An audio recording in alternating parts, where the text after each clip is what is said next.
Hello everybody, ਸਤਿ ਸ਼੍ਰੀ ਅਕਾਲ ਜੀ। Welcome back to my channel. ਅੱਜ ਅਸੀਂ ਬਣਾਵਾਂਗੇ ਕੱਚੇ ਅੰਬਾਂ ਤੋਂ ਖੱਟੀ ਮਿੱਠੀ ਲੌਂਜੀ। ਆਓ ਵੇਖੀਏ ਕਿਸ ਤਰ੍ਹਾਂ ਬਣਦੀ ਹੈ।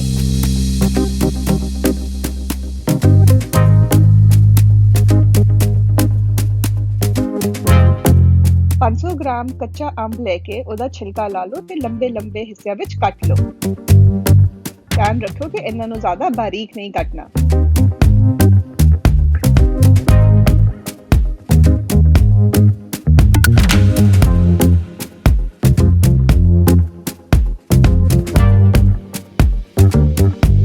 कढ़ाई में 2 ਵੱਡੇ चम्मच तेल दे पाके उसमें अच्छे ना गर्म करके उस विच 1 चम्मच अजवैन, 1 चम्मच सौंफ, 1 चम्मच कलौंजी, आधा चम्मच राई ते 1 चम्मच जीरा पाके अच्छे ना मिक्स कर लो ते हल्का जा भुन लो।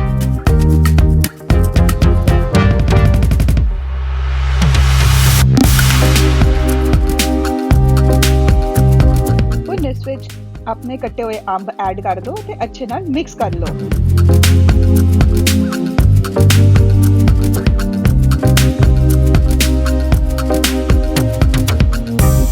इसको 2-3 मिनट ਲਈ ਪਕਾ ਲਓ।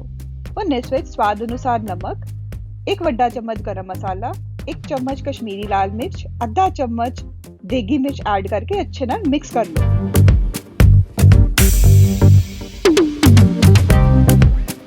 ਹੁਣ ਇਸ ਵਿੱਚ 1 ਕੱਪ ਪਾਣੀ ਐਡ ਕਰ ਲਓ।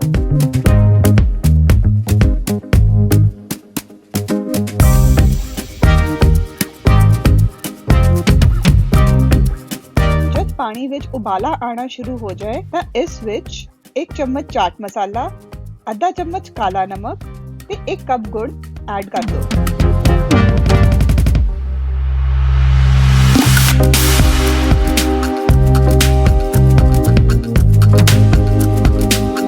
अच्छे ना मिक्स करन तो बाद इसनू ढक लो ते उदों तक पका लो जब तक कि साडी चटनी हल्की गाढ़ी ना हो जाए ते पानी थोड़ा सुक ना जाए।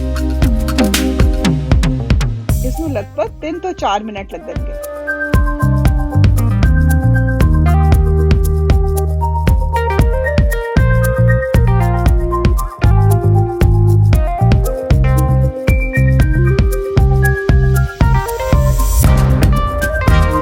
चटनी रेडी है, इसनू अपने खाने नाल इंजॉय करो ते मेरे चैनल नू लाइक, शेयर ते सब्सक्राइब करना ना भूलियो and please don't forget to press the bell icon.